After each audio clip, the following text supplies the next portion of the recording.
हाल में आपसे मैं गुजारिश कर रहा हूँ, एक मरतबा अपने लिए वोट दीजिए। ओबीसी को जिताना है। ओबीसी पर विश्वास हो गया। बहुत अच्छा दिखा ओबीसी साहब का भाषण। ओबीसी साहब ही जीतेंगे यहाँ पर। ओबीसी साहब को हमको बहुत खासियत है। किसी को नहीं देंगे, बहुत बेहतरीन अच्छा आदमी। किशनगंज का ये इलाका है पोठिया, और पोठिया में इस गाड़ी में जिसमें हम इस वक्त सवार है असदुद्दीन ओवैसी, हैदराबाद सांसद, ऑल इंडिया MIM के अध्यक्ष, और यहाँ इस वक्त मौजूद एक प्रचारकर्ता के तौर पर अपनी पार्टी के लिए किशनगंज में एक पहला प्रयोग जो वो कर रहे हैं। लोगों का अभिवादन स्वीकार करते, लोगों का अभिवादन बार बार उनको रिस्पॉन्ड करते और गुजरते हुए बिहार के इन गांवों से क्या कभी आपने सोचा था कि इस तरह से चुनाव प्रचार के लिए बिहार आएंगे और अपनी पार्टी को यहाँ? जिंदगी एक सफर का नाम है और इस सफर में कई रास्तों से गुजरना पड़ता है आपको। तो चलिए, ये भी एक सफर है। हम कोशिश कर रहे हैं कि कामयाब सफर हो और हमको हमारी मंजिल मिले। ओवैसी साहब, आपको भाषण देते हुए हमने सुना अभी, और हमने देखा कि अपने भाषण में आपने विकास के नाम पे कई कंपैरिजन्स किए, दूसरे जिलों से आपने कंपैरिजन किया किशनगंज का। अब आप जब आप नांदेड़ गए थे, वो भी आरोप तब भी लगे थे कि आप कहीं न कहीं जाते हैं और सेक्युलर वोट्स बट जाते हैं। जब आप बेंगलोर पहुंचे, जब आप महाराष्ट्र पहुंचे, हर जगह ये आरोप किशनगंज में भी लग रहा है। आप कैसे रिस्पॉन्ड करते हैं इन आरोपों को? दूसरी बात यह है कि सेकुलरिज्म के कोई ठेकेदारी कर रहा है हिंदुस्तान में। कौन है ठेकेदार? हम जानना चाह रहे हैं सेकुलरिज्म के। क्या बात है कि अगर हम अपने वोटों से लोग को हम कह रहे हैं कि अपने पसमानदगी को, नाइंसाफी को दूर करें, तो इसमें बुरी बात क्या है? ठेकेदारी कौन कर रहा है सेकुलरिज्म की? जो ठेकेदारी करते थे वही सीमांचल को ठग लिए। आप बताइए कि इतना बड़ा इलाका है, पूर्णिया डिवीजन बिहार का सबसे पिछड़ा इलाका है, और किशनगंज में 1 लाख पर 2 डॉक्टर हैं और बक्सर में 1 लाख पर 6 डॉक्टर हैं। तो इसका जिम्मेदार कौन है? बड़ी बड़ी बातें जो करते हैं कि न्याय के साथ विकास, सबका साथ सबका विकास, फिर बताइए सीमांचल में क्या हुआ यहाँ पर? हम तो नहीं रोके ना आपको, और आप अगर आ रहे हैं तो बताइए, अपना रिपोर्ट कार्ड पेश करिए। हम तो आईना पेश कर रहे हैं। अगर हम आरोपों की बात न भी करें ओवैसी साहब, तो इस बात को तो हम पाते हैं कि एक सेक्युलर वोटों के नए दावेदार के तौर पर अब जब आप सामने हैं तो विखंडन, विभाजन तो होता है सेक्युलर वोटों का, और ऐसे में भारतीय जनता पार्टी को लाभ अगर होता है तो ये आरोप कहाँ है? देखिए, पूरे बिहार में 243 असेंबली की सीटें, हम 6 लड़ रहे हैं। तो ठीक है, 6 पे मत खड़ा करिए, 237 पे लड़ लीजिए ना। कौन रोक रहा है आपको? हम तो 6 पर लड़ रहे हैं, 6 पर लड़ रहे हैं तो सबको इतना पेट में दर्द क्यों हो रहा है? और हमने अभी कहा है, आपने सुना भी है, कई मरतबा हमने कहा कि जहां पर हमारा कैंडिडेट नहीं है वहां हराइए मोदी को, बीजेपी को, और एक सेकुलर पार्टी को, सेकुलर कैंडिडेट को वोट दीजिए। तो इसमें तकलीफ की बात क्या है? फिर इसमें हम क्या किसी के गुलाम हैं कि हम गुलामी करते जाएं इन लोगों की, और इनके चपरासी बनकर ठहरे, इनके दारोगार बनकर ठहरे? हम नहीं होगा। हम पब्लिक के चपरासी करेंगे और उनके हक के लिए लड़ रहे हैं। और सीमांचल के पूरे इंसाफ है। सीमांचल में क्या खाली मुसलमान है? सीमांचल में देखिए, जिन बच्चों पे जिस्मों पर कपड़ा नहीं है पहनने के लिए, वो क्या इंसाफ करेंगे? क्या कर रहे हैं बताइए आप? स्कूल नहीं है लोगों के लिए। तो मिल के इन लोगों के बीच बार बार पहुंचकर ओवैसी साहब इस बात को साबित करने की कोशिश करते हुए कि कहीं न कहीं इनको मदद की जरूरत है, इमदाद की जरूरत है, और अभी तक जितने भी लोग हुए हैं इस क्षेत्र में जिन्होंने प्रतिनिधित्व दिया है, उन लोगों ने इन लोगों तक को मदद नहीं पहुंचाई है। और उनका ये कहना कि इस भीड़ को देखने के बाद आपको कतई ये एहसास नहीं होगा कि ये भीड़ हिंदुओं की है या मुसलमानों की है, लेकिन मुद्दा अपने आप को विकास का बताते हुए, उसी को उठाते हुए क्या इस बात पर यकीन राजनीति कर रही है? ये सबसे बड़ा सवाल आज ओवैसी के सामने। ओवैसी साहब, ये भी तो सच है कि आप उन्हीं जगहों पर कैंडिडेट खड़े कर रहे हैं जो मुस्लिम मेजॉरिटी डिस्ट्रिक्ट्स हैं।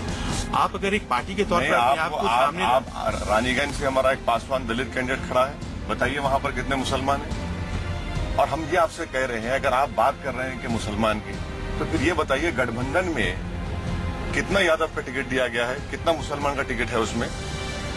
11% यादव है, 17% मुसलमान है, तो फिर यादव का कितना टिकट है? 50, 55, 62 टिकट गठबंधन में, और मुसलमान को 33 टिकट, जो 12-13% होता है। अब इसका बताइए, इसका जिम्मेदार कौन है? ये सवाल तो फिर उठेगा ही कि आखिरकार कौन है असली गुनहगार मुसलमानों का इस प्रांत में? क्या वो लालू और नीतीश हैं या फिर भारतीय जनता पार्टी और मोदी हैं? किसी हद तक मुसलमानों पर भी जिम्मेदारी आयद होती है, क्योंकि जिसको उन्होंने वोट दिया अपना समझकर कि वो अपना मसाइल करेंगे, उन्होंने उनको ठग लिया है।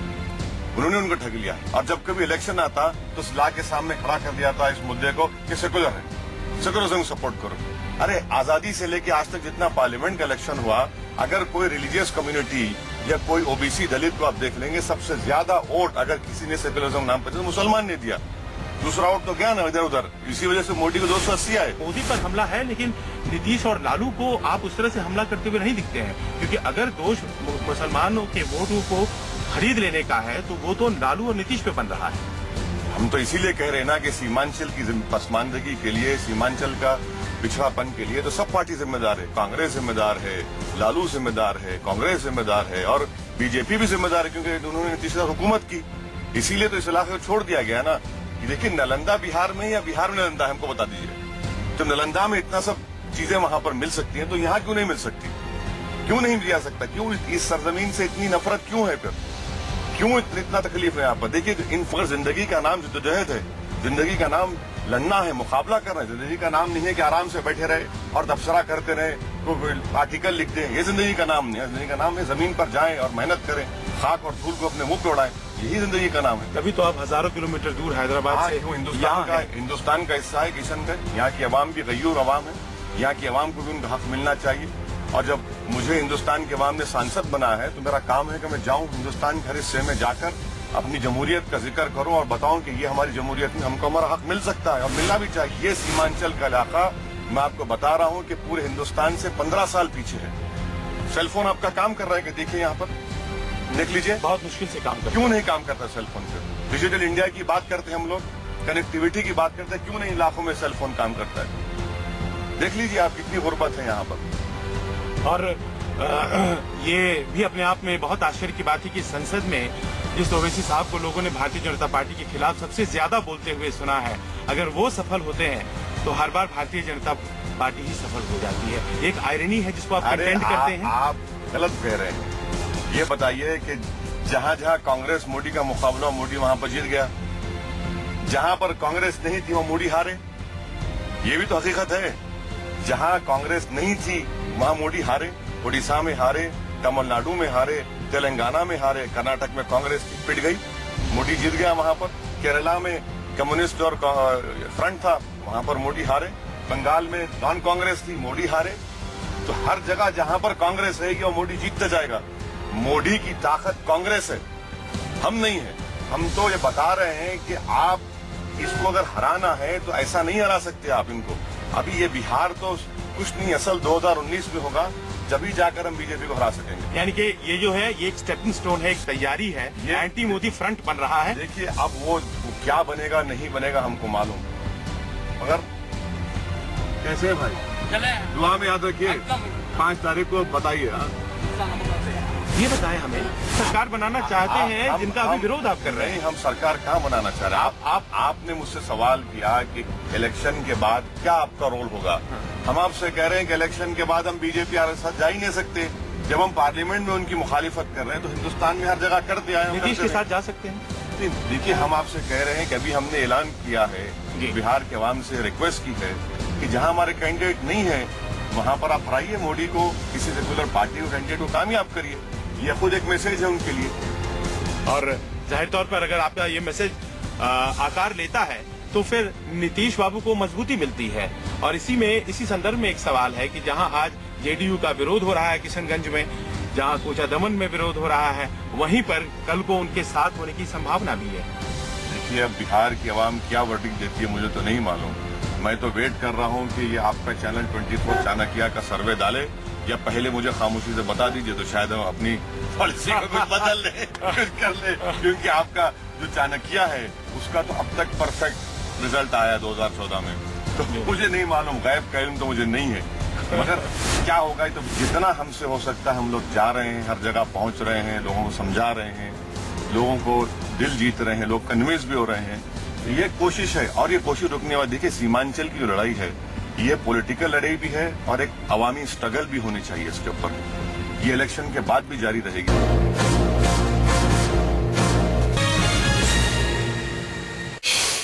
65 साल में आपसे मैं गुजारिश कर रहा हूँ, एक मरतबा अपने लिए वोट दीजिए। इस बार ओबीसी को जिताना है। ओबीसी पर विश्वास हो गया।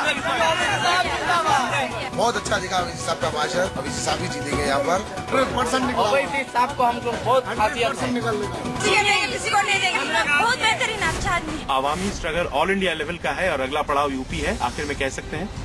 यूपी यकीनन यूपी तो और अच्छा जाएगा। यूपी तो बहुत काम हो रहा है। यूपी में तो मुलायम सिंह तो अपना हर चीज लूज कर चुके हैं। बताइए कि अपने आप को सोशलिस्ट लीडर कहने वाला रणवीर सिन्हा के लोगों को टिकट देता है बिहार में। क्या सोशलिज्म है ये? बोल दीजिएगा सबको उतर के। क्या बोलिएगा? हाँ, उधर बस पब्लिक को बोल दिया खाली, बस पतन का देखने जा रहा आपका। कहाँ पे? क्या आइएगा हमारे महावेल। और इस तरह से बार बार लोगों से मुलाकात करते हुए, लोगों से मिलते हुए, लोगों से उम्मीद इस बात की करते हुए कि नए प्रयोग को वो सफल करें, ओवैसी लगातार अपने आप को ये पोजीशन कर रहे हैं कि वो इस बार यहाँ के लोगों का वोट ले। देखिए किस प्रकार लोगों के साथ अपने आप को जोड़ते हुए, फोटोग्राफ खिंचवाते हुए। और ये तमाम आवाम जो है आज तक बड़े बड़े लोगों के भाषणों को सुनती रही है, बड़े बड़े लोगों को दूर से देखती रही है, लेकिन यहाँ एक नेता है, युवा नेता है, जो कहीं न कहीं नए तरीके से राजनीति को समझाने की कोशिश कर रहा है। लेकिन एक कॉन्ट्रडिक्शन जिसके साथ ओवैसी हमेशा यहाँ पर ऑपरेट कर रहे हैं, और वो कॉन्ट्रडिक्शन यही कि आखिरकार कौन जीतता है। क्या ओवैसी की मदद से कहीं भारतीय जनता पार्टी इस क्षेत्र में जीत रजिस्टर कर लेती है? क्योंकि आखिरकार तय यही नतीजे करेंगे कि ओवैसी की दिशा जो है वो किसको लाभान्वित करती है। पतंग इस बार अगर उड़ता है यहाँ, जो कि ओवैसी का चुनाव चिन्ह है, तो वो आखिरकार किसको लाभान्वित करता है। हम ओवैसी साहब को यही छोड़ेंगे। ओवैसी साहब की यात्रा आगे बढ़ती है और कहीं न कहीं ये साबित करने की कोशिश की एक ऑल इंडिया स्ट्रगल, और उस ऑल इंडिया स्ट्रगल में ओवैसी अपनी पोजीशनिंग करते हुए यहाँ के बाद पड़ाव उत्तर प्रदेश, यही कहना ओवैसी का। कैमरामैन राणा अविनाश के साथ संजीव त्रिवेदी, न्यूज़ 24, पोटिया, किशनगंज।